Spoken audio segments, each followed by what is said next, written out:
Hey everybody, I'm reading a piece from Jungle World. This is kind of like um,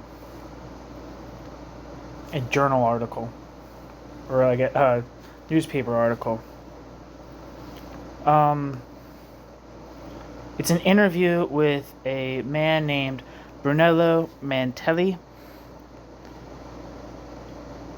who teaches modern history at the University of Turin, with a focus on comparative fascism and German-Italian history.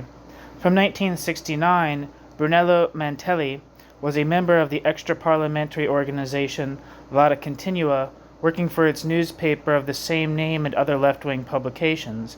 His book, A Brief History of Italian Fascism, was published in German translation by Klaus Wagenbach in 1998. I don't believe that he has any, doesn't look like he has any books published in English that I can see.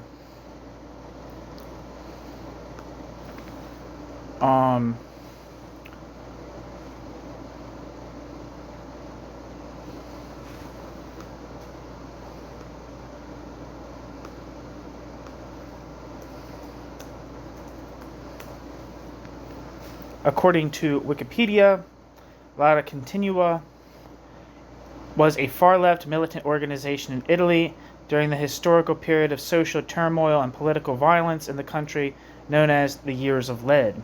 Its leader, Adriano Soffi and Giorgio Pietro Stefani, ordered the assassination of police chief officer Luigi Calabresi in 1972. Militant Cesare Battisti later joined other organizations and repaired in France after being convicted for 4 homicides. Some other militants later joined the more famous Red Brigades. After the disbandment of the organization, Vada Continua, or Continuous Struggle, various former militants became influential Italian politicians, journalists, or writers. Vada Continua was founded in autumn 1969 by a split in the student worker movement in Turin, which had started militant activity at the universities and factories such as Fiat. The first issue of Vada Continua's eponymous newspaper was published in November 1969, and publication continued until 1982, after the organization disbanded in 1976. The little bar on the side says Vada Continua was formed on the 1st of November 1969. It dissolved on the 6th of November 1976, 42 years ago. It seems like its newspaper continued. Oh yeah, it did. It said that already. The newspaper continued. Type for far left militant movement. Purpose: proletarian revolution, grassroots political activism, workerism. Headquarters: London. Location: Italy. Founder: Adriano Sofri, Giorgio Pietro Stefani. Its principal ideologists were Toni Negri, Mario Tronti, Raniero Pansieri. Key people include Adriano Sofri, Giorgio Pietro Stefani, Enrico Deaglio, Marco Donat Catin, Gad Lerner, Gianfranco Bettin, Eli De Luca, Giovanni Lindo Ferretti, Alexander Langer, Marino Sinibaldi, Marco Rizzo, and Costanzo Preve. In the section for its ideology, it says Vada Continua focused on spreading radicalization from students and youth to workers and played a large role in setting up social centers. Its influence was greatest among recently emigrated young, unqualified workers in large factories, while the, quote, traditional, end quote, working class kept its allegiance to the Italian Communist Party and the trade union movement. Citation needed. Among the newspaper's enduring features was Roberto Zammarin's comic strip Gasparazzo, which poignantly and humorously related the struggles of a worker at a Fiat plant. I think I've seen some of those. The group's leadership included Adriano Sofri, Mauro Rastagno, Guido Viale, Giorgio Pietro Stefani, Eri De Luca, Paolo Bloghi, and Marco Boato. Other notable contributors included Gad Lerner and Alexander Langer. Since Italian law required that every newspaper needed a professional journalist to act as its managing editor, for some time Piero Paolo Pasolini lent his name in order to allow Lotta Continua's publication. That's interesting, actually. Piero Paolo Pasolini, famous filmmaker in Italy, directed a very incendiary film, Salo, or 120 Days of Sodom. His other movies, Arabian Nights and Canterbury Tales, and all those movies are very interesting, sexual, artsy films. They're very good. Even if they're kind of sometimes a little slow or not typical to what you're the taste that an American like me would have been brought up on. They're very good. But I always was under the impression that Pier Paolo Pasolini was kind of he was a communist, but I thought he was kind of like a reactionary communist, in the sense of one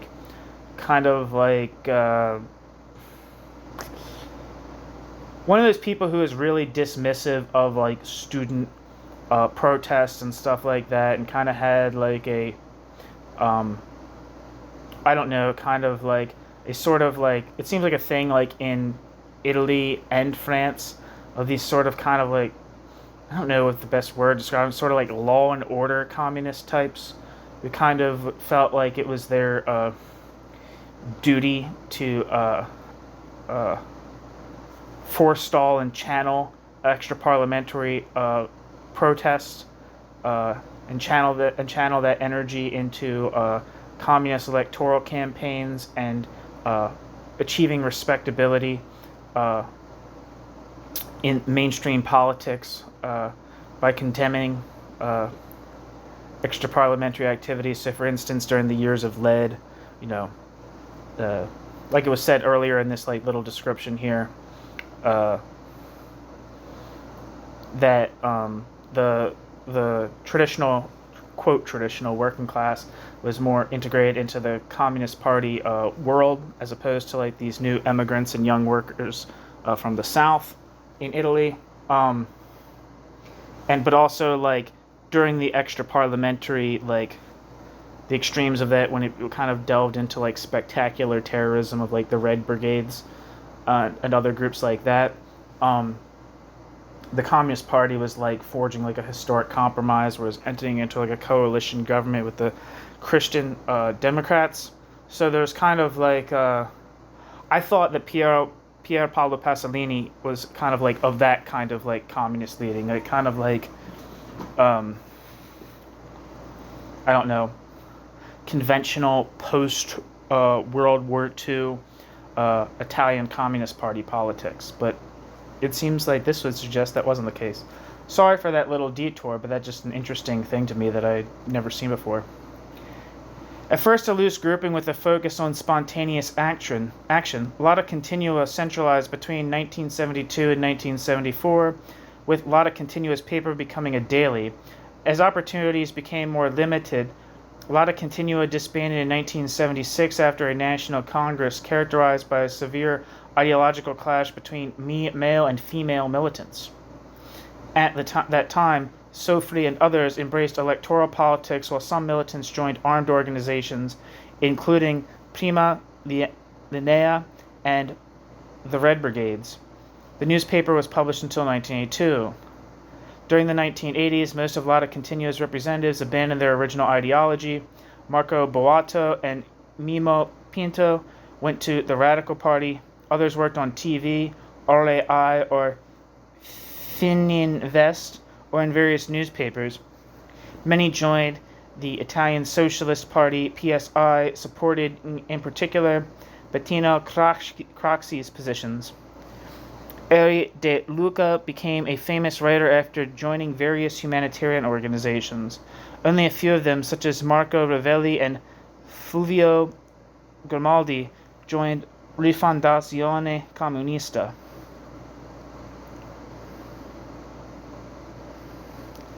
So I haven't seen any of this guy's names at all, but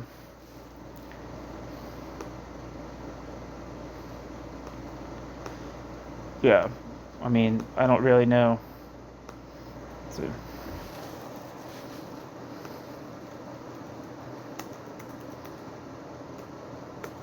Brunello Mantelli.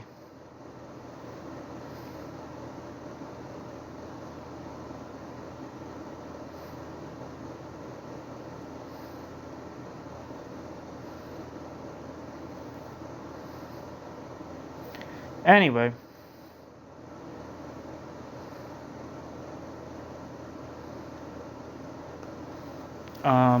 Anyway, this is an interview with this guy, who is currently a fascism researcher, talks about red-brown, and in this article he talks about red-brown tendencies in the Italian left since October 7th, 2023. The title of the interview is An Anti-Modern Left is Forming, or quote, an anti-modern left is forming, end quote. The anti-Israel protests at universities in Italy remind Brunello Mantelli of the methods of fascist militias in the era of squadrism, 1919 to 1923, a conversation with the Italian fascism researcher Brunello Mantelli about red-brown tendencies in the Italian left and conflicts in the ANPI, the nationwide partisan organization since October 7th, 2023.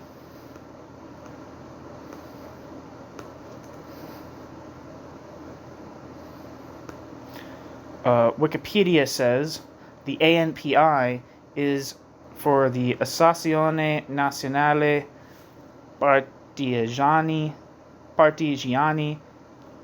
d'Italia. I don't know. National Association of Italian Partisans is an association founded by partisans and participants of the Italian resistance against the Italian fascist regime and the subsequent Nazi occupation during World War II. ANPI was founded in Rome in 1944 as the war continued in northern Italy. The National Association of Italian Partisans was constituted as a charitable foundation on the 5th of April 1945. The National Association of Italian Partisans persists due to the activity of its anti-fascist members. Okay. So, the interview is by a Moritz Pitscheider.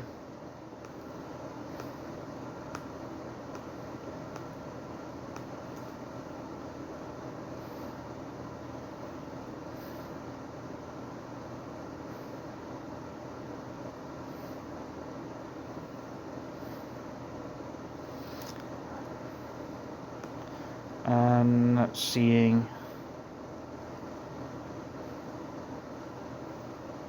He's a couple articles on Jungle World. That's all I'm really seeing. Anyway, there's a photo here of the March on Rome. I believe it's the March on Rome, or it's a famous picture of a fascist march. I recognize all these faces, even if I don't know their names. It says the caption says "Fascism of the Left?" Question mark. Mussolini (parenthesis fourth from left) and parenthesis with leaders of fascist militias. 1922.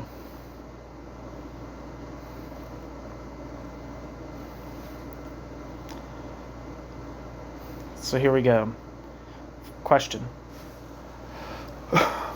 For several weeks, student organizations at Italian universities have been calling for a, quote, student intifada, end quote, to set up protest camps, quote, for a free Palestine, end quote.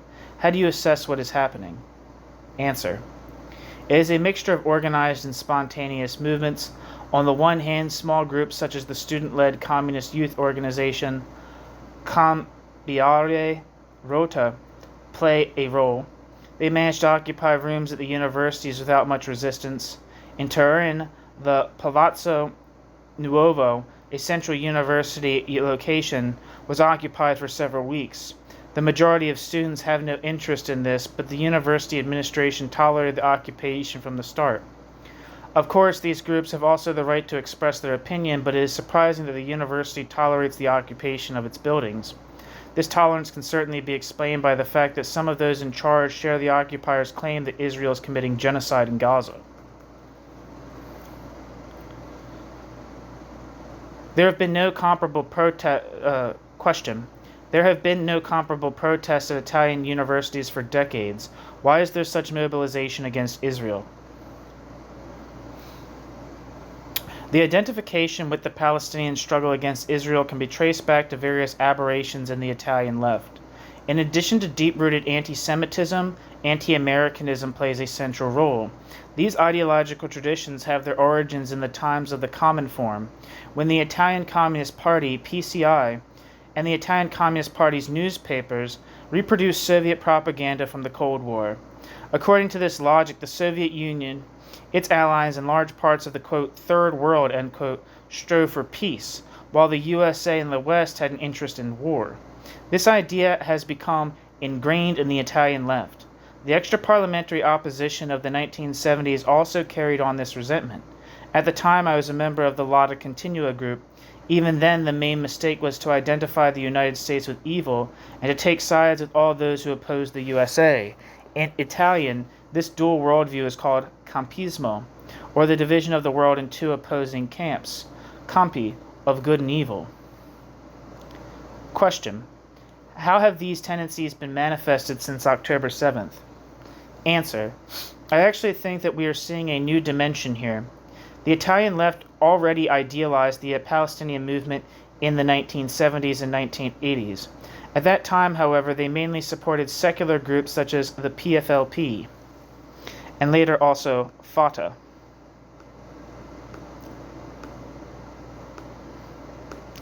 Popular Front for the Liberation of Palestine, right?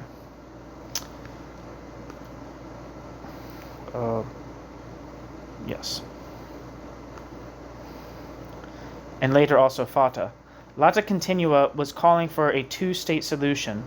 At that time, there was certainly already a widespread anti-Israel attitude, but hardly anyone on the left spoke of a Palestine, quote, from the river to the sea, end quote, because for the vast majority, Israel's right to exist was not up for debate. That is different now. The protests at the universities are calling for a complete academic boycott of Israel and a Palestinian state from the Mediterranean to the Jordan.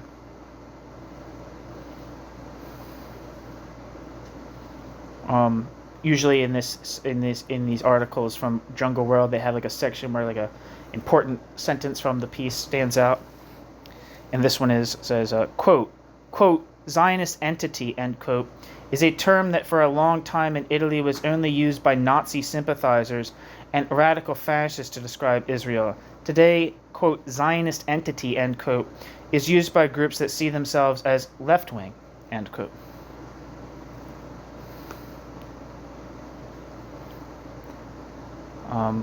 Question: you and other professors and university lecturers have published a statement against these demands. In it, you describe how many activists no longer speak of Israel and instead use terms such as entità sionista, Zionist entity. I find this development remarkable. For a long time, this is a term that in Italy was only used by right-wing extremist groups. These were Nazi sympathizers and radical fascists. Today you hear this term from groups that see themselves as left-wing. The idea behind it is that there is no legitimate state of Israel, and that one should therefore not speak of it in this way. But we are also dealing with a certain double communication here. In open letters, which have also been signed by university professors, there is talk of criticism of the Israeli government. But leaflets distributed at protests use anti-Semitic term, quote, Zionist entity, end quote. Behind an officially presented, quote, criticism of Israel, end quote, there is undoubtedly the ideological delegitimization of a Jewish state. Question: are right-wing or Islamist groups also playing a role in the mobilization? Is an anti-Israel cross-front emerging in Italy? It is certainly possible to observe a merger of left-wing activism with political Islam. In Turin, an imam joined the protests at the university. The imam insisted on the separation of men and women in the university rooms during prayers. As a result of this involvement, non-Muslim Italian women also wore veils. There are several Muslim communities in Turin that are moderate and democratic. However, the fundamentalist mosque community played a key role in the occupation of the university. An anti-modern left is forming here. The theoretical instruments that are used against modernity come from the extreme right. I therefore think the term Russo-Bruno, red-brown, is apt for these parts of the left. These are people whose intellectual approach is closer to Alexander Dugin than to Marx. Of course, they claim to be left-wing, but many of their ideas have their origins in the radical right.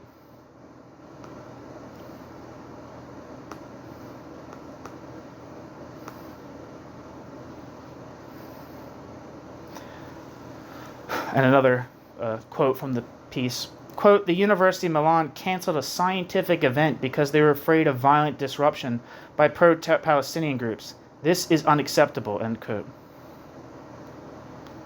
Question. In your public statement, you write about methods reminiscent of fascist militias that were evident in the anti-Israel movement. What do you mean by that? Your behavior is different from protests that have been seen in Italy in recent years.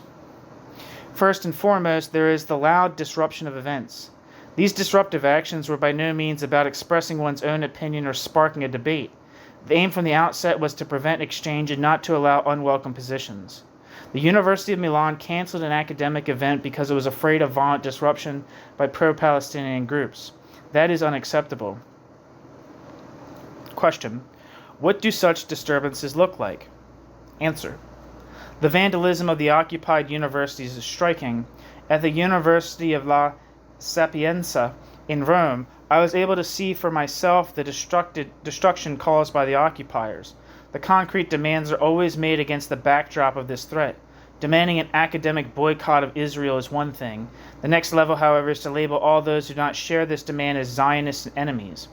These people, often university staff and professors, are then publicly defamed and their offices vandalized. This is exactly what happened to a colleague from the physics department. He voted against the boycott motion in a committee, after which his office was smeared with the slogan, quote, Zionist criminals, end quote. This is squadrism, from Squadri di Azione, the name of the fascist militias that prepared Mussolini's seizure of power from 1919 to 1923. Editor's note, end parenthesis.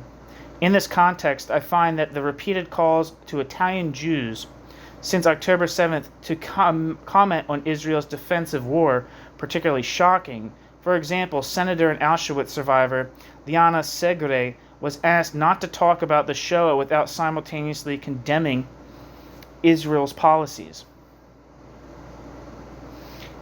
Question.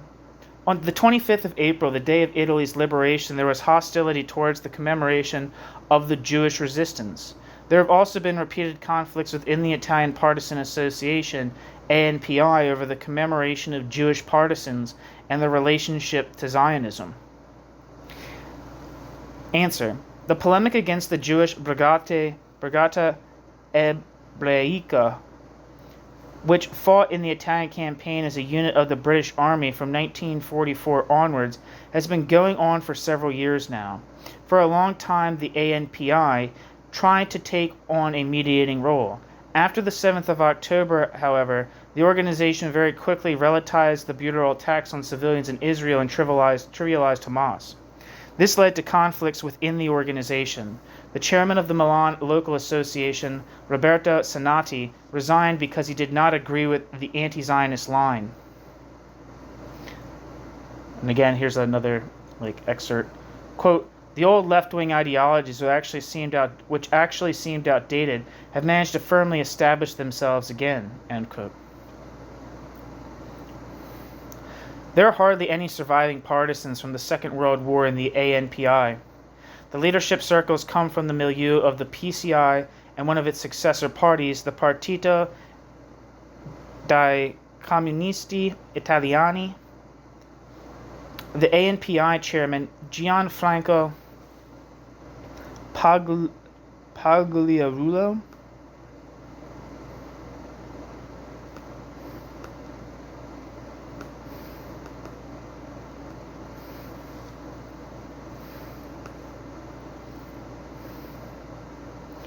Gianfranco Pagliarulo, born 16th of September 1949, is an Italian politician, president of the National Association of Italian Partisans since 2020.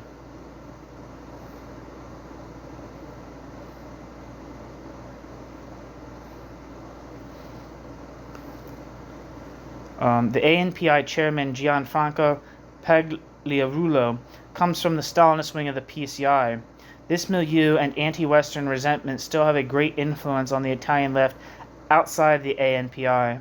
A prominent example is the philologist Luciano Canfora, who first took a stand against Ukraine and now against Israel. Shit.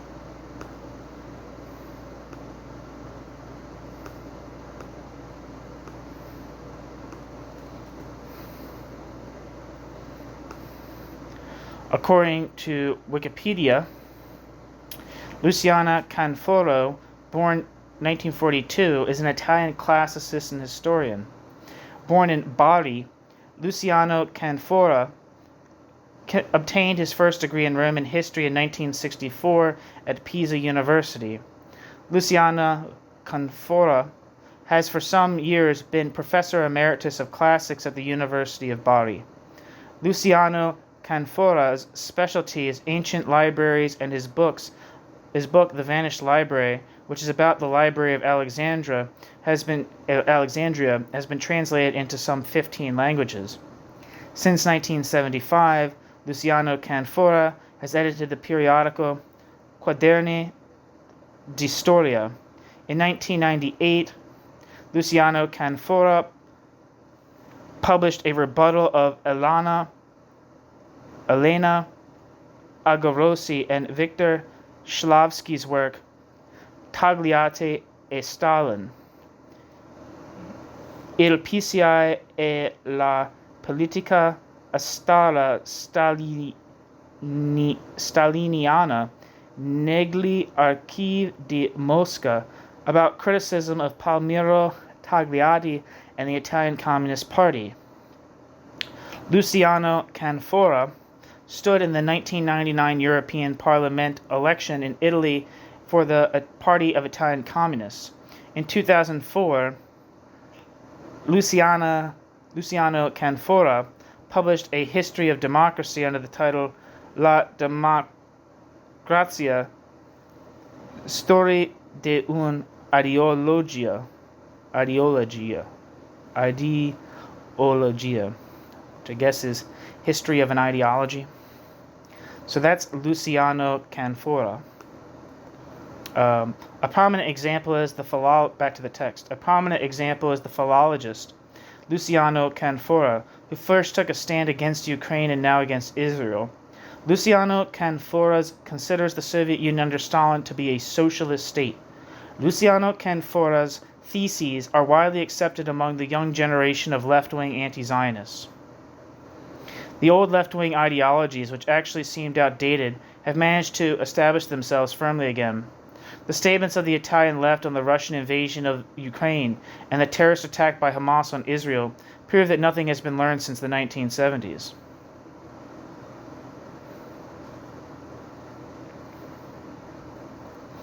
That's the end of the interview.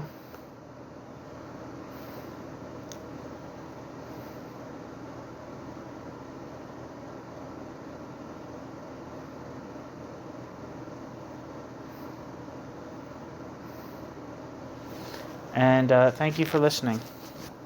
Again, that was an interview with Brunello Mantelli, fascism researcher, talks about the red-brown tendencies in the Italian left since October 7th. The interview was by Moritz Pitscheider. The end. Thank you.